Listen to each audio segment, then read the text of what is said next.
पूरी कथा को पढ़ना, उसमें लिखा है इसका ये उपाय संतों ने बताया, साधुओं ने बताया, केवल सीहोर वाले महाराज ने नहीं बताया। वो तो बदनाम सीहोर वाला महाराज हो गया, नहीं तो उपाय तो पूरी पुराणों में बताए गए। देवऋषि नारद ने भी पूछा कि उपाय बताओ। दशरथ जी के घर में औलाद नहीं हुई, संतान नहीं हुई, तो उन्होंने पूछा उपाय बताओ।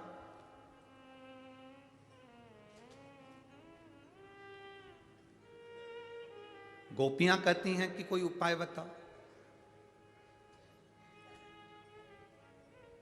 अब उसको समझने वाला तो समझ सकता है, पर ना समझने वाला तो ये सोचेगा कि महाराज ने बता दिया, टोना वाला महाराज है, टोटके वाला महाराज। पर जिसने पुराण पढ़ी, इसलिए हम इस व्यासपीठ से आपको कहते हैं गीता प्रेस गोरखपुर की एक एक पुराण को उठाकर लेकर आओ, उसको पढ़ो, उसका अध्ययन करो।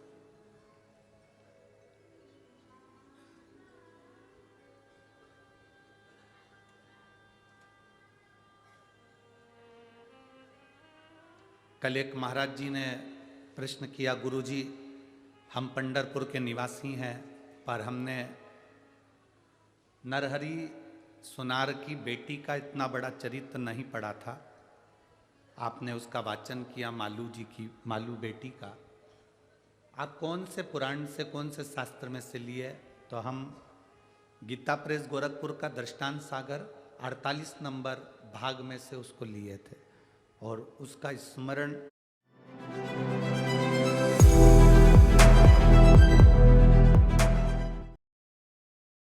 प्रयोग बताए जाते हो, पानी का कोई प्रयोग बताया जाता हो, रुद्राक्ष का कोई प्रयोग बताया जाता हो, वह हमारी पुराणों में लिखा होगा तो हम बोलेंगे, नहीं लिखा होगा तो हम भी नहीं बोलेंगे, क्योंकि उसका स्मरण आपके भीतर होना चाहिए। आप पढ़ें और उसको अपनी जिंदगी में उतारें। उसको पढ़ें और अपने जीवन में उतारें। अगर बिना पढ़े बोले होते ना, तो आज इतने सारे लोग आते हैं, उनके इतने सारे पत्र आते हैं, क्या उनको लाभ मिलता? क्या उनको फायदा मिलता? पढ़ा, पुराण में से निकाला, बोला।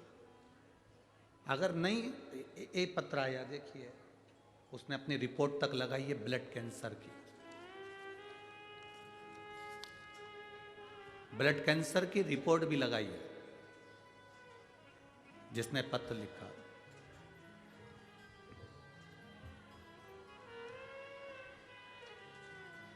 मैं राधा कृष्ण कुमार पाटिल, उम्र 70 साल, परभणी महाराष्ट्र की निवासी हूं। मेरा मोबाइल नंबर ये है, कहीं बैठी हो तो हाथ हिला सकती हैं। अगर कहीं बैठी हो, मैं राधा कृष्ण कुमार पाटिल, उम्र मेरी 70 साल, परभणी महाराष्ट्र की निवासी हूं। मेरा मोबाइल नंबर ये है। अच्छा, उधर पंडाल में बैठी, हाँ ठीक है, हाथ हिला दो माँ। श्री शिवाय नमस्तुभ्यम। ठीक है आप? श्री शिवाय नमस्तुभ्यम जी। मैं राधा कृष्ण कुमार पाटिल हूँ, मेरी उम्र 70 साल, परभणी महाराष्ट्र की निवासी हूँ। परिणाम, मुझे 4 साल से ब्लड कैंसर है। 4 साल से मुझे ब्लड कैंसर।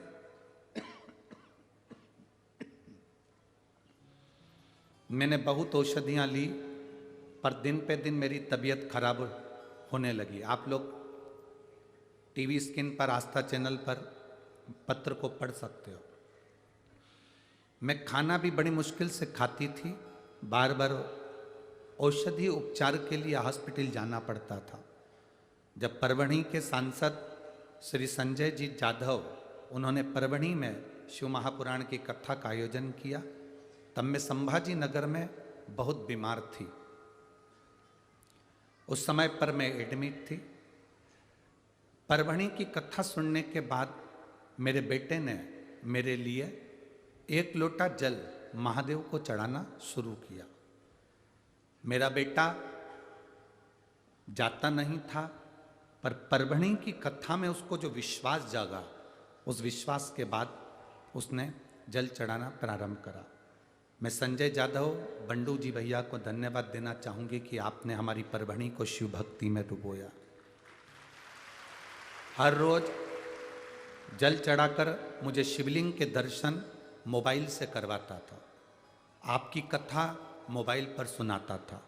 मेरी तबीयत में धीरे धीरे थोड़ा थोड़ा आराम मिलना प्रारंभ हुआ। तो मेरी बहू, मेरा बेटा, मेरा पोता, सभी लोग महादेव जी के मंदिर जाने लगे, बेलपत्र चढ़ाकर लाने लगे। कुंदकेश्वर महादेव के नाम से दवाइयाँ भी हम लेते रहे, जैसा आप कहते हो कि दवाई नहीं छोड़ना, दवाई खाते रहना। कुंदकेश्वर महादेव के नाम से दवाई लेते रहे। फिर मेरी तबीयत में थोड़ा सा आराम लगना प्रारंभ हुआ। डॉक्टर के हिसाब से मेरी कोई दवाई नहीं हो सकती थी, क्योंकि मैं लास्ट स्टेज पर थी,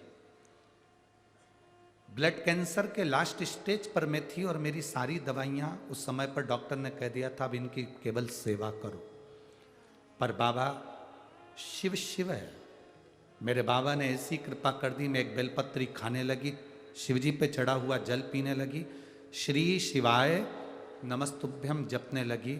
और बाबा की कृपा से हमने जब दूसरी जांच कराई तो मेरा कैंसर नील के बराबर आ गया। मैं रिपोर्ट लगाकर भेज रही हूँ। हाथ हिलाओ एक बार, श्री शिवाय नमस्तुभ्यम। सारी रिपोर्ट मैं लगाकर भेज रही हूँ, जो कैंसर की लास्ट रिपोर्ट है उसको लगाकर भेज रही हूँ।